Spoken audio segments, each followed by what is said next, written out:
but the Murray community is one of the special things about this school.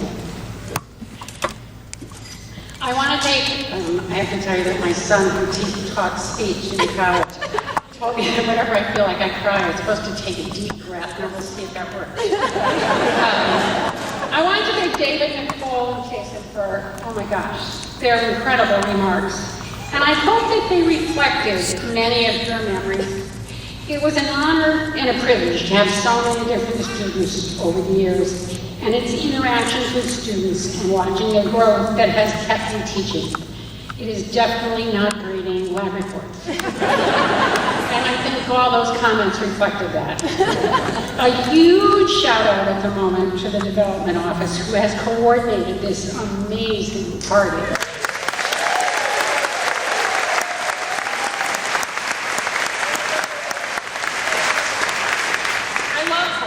I love to give parties, but for 400 plus people.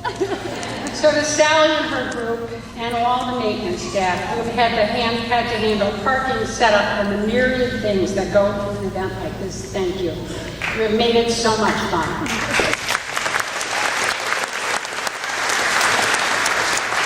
I interviewed with Murray with John Peterson, and Peter started in 1979, which David alluded to, but he didn't tell the whole story. I fell in love with John's vision of the department and his openness to curriculum design. He took me up to meet Peter, and wow, that was an experience. After the end of the interview, after he had offered me the job, which I was pretty sure I was going to take, but was stubborn enough not to say immediately, he told me that I would make a good used car salesman. It's true. Never knew if that was a compliment or an insult. But looking back, I'm going to take it as a compliment and thank him for hiring me. Murray is the place where I was able to really become a good teacher, to grow intellectually, share my passion for teaching Schrodinger, buffers, demonstrations, and even demonstrations that failed. I know not all of you shared that enthusiasm for buffers, but I have loved helping students see and realize their potential and become more confident in themselves, and maybe meant for a few to study more science in college. My students also have made class fun. And one year, pagers, remember those? Started beeping at random intervals, like every 2 to 3 minutes from different parts of the lab. They finally stopped, and we all laughed, and I, of course, went right on lecturing, because that's what I do. And it was April, so we were covering acids and bases. And I was writing on the whiteboard, which was newly installed, because we just had this wonderful new renovation of the science department, thanks to Marjo in the beginning of phase 1. And the board started to vibrate as I was writing. And then it actually moved. And then 2 sweaty, almost suffocated students popped out of this pretty confined space, which was actually a bookcase, but it was empty because it was a new lab. The class then I turned around to the class, and the class shouted out, "Oh, April Fools!" Sure enough, it was April 1st. I hadn't forgotten. But I turned around, and who was there? David, barely able to contain himself. As he could coordinate the whole thing, especially the pages, and I think getting them into the bookcase. My second head of school encouraged me to expand my second head of school, Marjo Talbot, encouraged me to expand my role in coordinating the academic programs and coordinating the academic work and to take on more challenges. She listened to my crazy ideas, and our healthy, lively conversations have been invaluable to me. Improving professional development for the faculty has been a huge issue for me for most of my career, because I saw early on how much professional development helped me become a better teacher. In addition, I really felt teachers should be paid for the innovative collaborative work done in the summer. And this seems so obvious to anybody who works in business, except it's rarely done in schools. And I am so glad that Marjo bought into this idea and was willing to go out and raise the endowed funds needed to support it. This is now known as the Case Institute, and has fostered all sorts of innovative curriculum and the deepening discussion ICs, which have helped us to make sure our community is a welcoming place for all students. A huge shout out to Marjo, the Board of Trustees, the Education Committee, and Joanne Barker for helping make this a reality.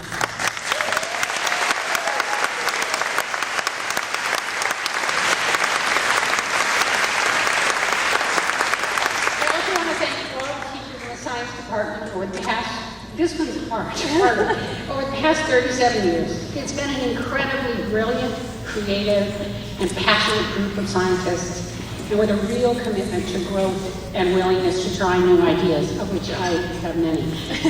You have all made my career so much richer. We frequently, as a department, had baby showers or engagement parties to celebrate life events or end-of-the-year celebrations. And just one of those events, we were in the middle of the baby shower, and I learned I had a new role as a department chair. The teacher, who was going to have the baby, so we were so excited about, her water broke right in the middle of the shower. So we left, went to Sibley, and it was unique because her husband, Mike, wasn't there. And so all of a sudden I found myself in the emergency room up in Sibley in the food reception. And I was like, okay, like everything else. Everything is unique. I, of course, need to thank my family who have been on this journey with me. My children have been a part of the Murray community since before they were born, which has its own special burdens and gifts, especially when you have both your parents teaching at Murray, which happened for a portion of their journey. They have made this ride even more special for me. And I have just one more story to share about what teaching high school students is really like. It was my birthday one year, and my chem class wished me happy birthday. Very nice, I thought, okay? They somehow knew. One student raised his hand and asked, "How old are you, Mrs. Sweeney-Hammond?" So I thought about it for a minute, and then I said, so I told the class, and then he replied, in an audible, but it was like in the last row, "Wow, you are so well preserved." Those are his actual words.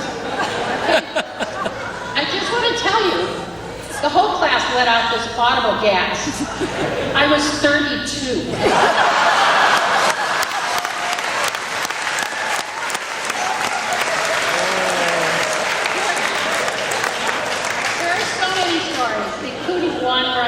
Where a student told me I could teach chemistry to a brick. I love this community, and thank you for this wonderful Saturday.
Someday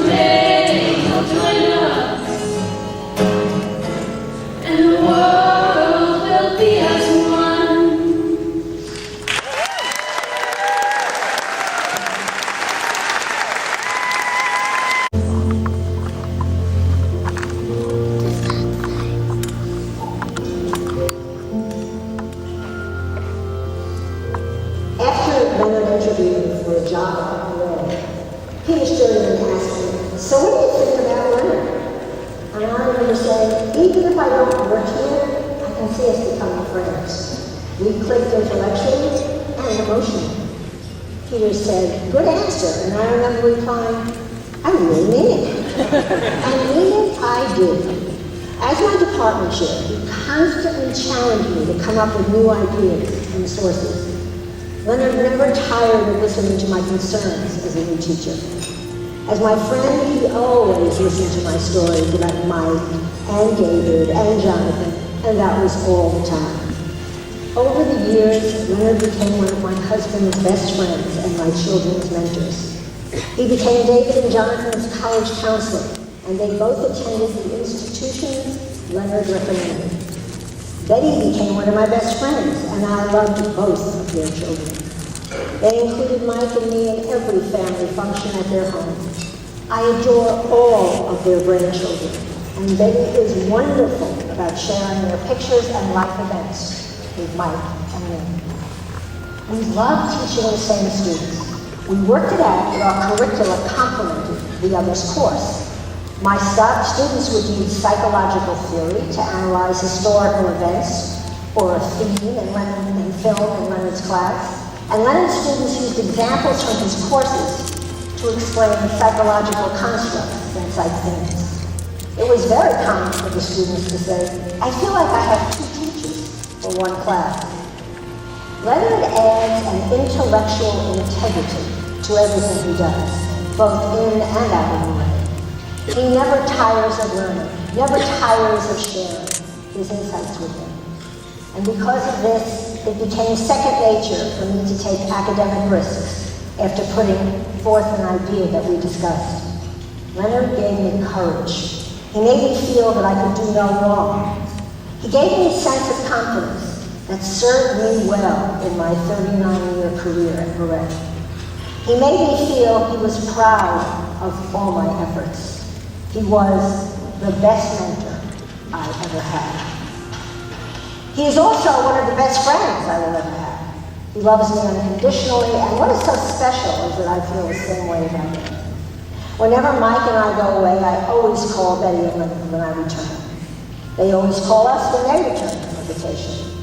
It is a refueling, making sure that we are all still there for each other. And I guess that is the theme of our relationship. We will always be there for each other, no matter what happens. And so, Leonard, I love you with all my heart and soul.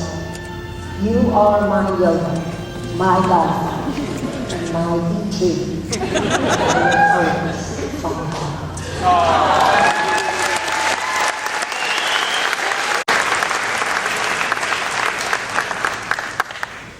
Unfortunately for me, I was never a student at Murray, and I was never a teacher at Murray.